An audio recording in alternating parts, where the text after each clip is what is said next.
Buenos días. El día de hoy vamos a ver las fuerzas intermoleculares y la curva de energía potencial de un sistema que en este caso es el hexafluoruro de azufre. Primero vamos a empezar por las fuerzas de atracción y repulsión. Para esto hay que entender dos cosas. Primero, para sacar el cálculo de la energía potencial podemos utilizar esta fórmula de aquí, donde se representa la energía potencial con respecto a la distancia, la intensidad de la atracción y el diámetro efectivo entre las dos moléculas. Y esa distancia se está midiendo entre el centro de cada molécula. En este caso es el azufre y se mide en Armstrong con 1 por 10 a la menos 10 metros. Ahora, ¿qué es la curva de energía potencial? Esta describe cómo varía la energía de interacción entre dos partículas en función a la distancia que los separa. Esto quiere decir que a distancia infinita las moléculas no interactúan y por ende la energía potencial es cero. Y a medida que se acercan, la atracción es muy fuerte y la energía potencial disminuye. Si se acerca demasiado una molécula con otra, la repulsión entre las nubes electrónicas se vuelve dominante y la energía aumenta brevemente. Eso lo podemos ver en esta curva. A medida que la distancia disminuye, la energía potencial baja y cuando se acerca demasiado, esto genera repulsión y sube hacia el infinito positivo. Ahora vamos a ver la curva de energía potencial de cada par o de cada pareja de nuestro sistema, que es el flúor con el flúor y el flúor con el azufre. Vamos a empezar con la pareja de flúor y azufre. Esta tiene un enlace covalente muy fuerte y su energía potencial se representa como un pozo profundo, con una distancia de equilibrio alrededor de 1.56 Armstrong. ¿Eso qué quiere decir? Que cuando el flúor se acerca al azufre hasta esta distancia, alcanza un estado muy estable. Pero si nos acercamos más, las nubes electrónicas se superponen y se genera una repulsión súper fuerte. Y en cambio, si los separamos mucho, la energía tiende a cero. Por otro lado, la pareja de flúor con flúor tiene fuerzas muy débiles de dispersión, las cuales se conocen como las fuerzas de London. Y estas fuerzas aparecen entre átomos de flúor de diferentes moléculas, ya que dentro de una sola molécula el flúor no se enlaza con otro flúor, sino que todos se enlazan con el azufre. Aquí la distancia de equilibrio es mayor porque es de 3 Armstrong y el pozo de energía es mucho menos profundo. ¿Esto qué significa? Que la atracción es débil y puede romperse fácilmente con aumentos de temperatura.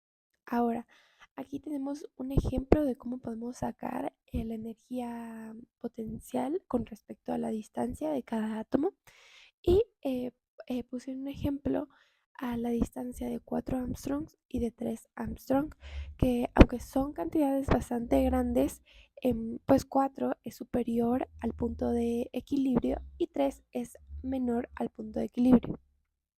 Como podemos ver, la energía potencial a una distancia más grande disminuye y a una distancia más corta aumenta. Ahora vamos a ver la deformación de las moléculas del hexafluoruro de azufre al interactuar. Entonces, tenemos la distancia de repulsión. Primero, ¿por qué las moléculas se repelen? Se repelen cuando se acercan demasiado porque las nubes electrónicas se sobreponen o se aplastan y eso hace que una repulsión cuántica evite que los electrones de distintos átomos ocupen el mismo espacio. Ahora, el punto de equilibrio es el punto más estable, ya que no se aplastan ni se separan.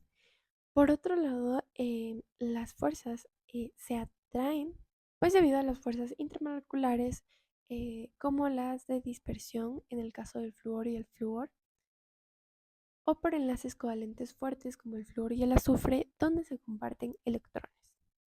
Ahora, como podemos ver aquí, la distancia de repulsión sucede cuando la distancia es menor al punto de equilibrio, pues el hecho de que se sobrepongan las nubes electrónicas la exclusión de Pauli hace que pues se repelen. En cambio, a una distancia de equilibrio, la distancia es igual a, valga la redundancia, la distancia de equilibrio y su fuerza es nula, ya que está en un equilibrio dinámico. Y este tiene un equilibrio perfecto entre atracción y repulsión. Y la distancia de atracción es cuando la distancia es mayor a la distancia de equilibrio y pues su fuerza es atractiva pero débil y pues su causa son las fluctuaciones de dipolos instantáneos o las fuerzas de London. También es importante mencionar que este sistema de hexafluoruro de azufre no tiene enlaces dipolo-dipolo ya que es apolar, sino que tiene pues las fuerzas de dispersión de London. Ahora pasamos a los cambios de fase y a las fuerzas de interacción. Ok, lo más importante aquí es recordar que cuando la temperatura aumenta, las moléculas vibran más rápido, la energía cinética supera la fuerza de atracción y las distancias promedios entre las partículas aumentan. Por otro lado, cuando la temperatura disminuye, las moléculas tienen menos energía, la fuerza de atracción domina y por ende las moléculas se acercan y puede ocurrir la condensación o la solidificación. Ahora, ¿cuándo ocurre cada una de estas? Primero, la condensación ocurre cuando las moléculas gaseosas pierden suficiente energía y las fuerzas de atracción las mantienen juntas y esto hace que pase a un estado líquido. Ahora, la solidificación ocurre cuando el líquido sigue perdiendo energía, pero las partículas se ordenan en una red sólida fija. Y por último, el punto de sublimación, que es el paso de sólido a gas sin pasar por el estado líquido. Esto ocurre porque al ganar mucha energía térmica, las partículas vencen la fuerza de atracción sin pasar por la fase líquida. Pasa directamente. En el gráfico podemos ver que a distancias menores del punto de equilibrio domina la repulsión, que es una fuerza positiva, y a distancias mayores del punto de equilibrio domina la atracción, que es una fuerza negativa, y a distancias muy grandes las fuerzas tienden a cero. Esto quiere decir que a mayor temperatura el sistema tiende a distancias mayores promedio entre cada molécula. En el gráfico podemos ver un boceto de eso y una representación aproximada de lo que pasa a cada distancia y temperatura.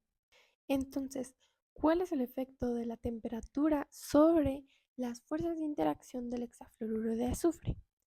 Aquí también podemos ver un cuadro. El cuadro rojo representa temperaturas altas y el cuadro celeste temperaturas bajas.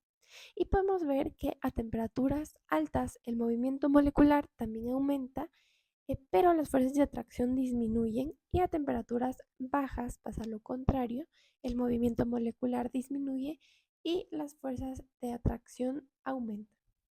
Ok, y ahora como conclusión, entendemos que las interacciones entre las partículas del hexafluoruro de azufre determinan completamente su comportamiento en distintos estados de la materia.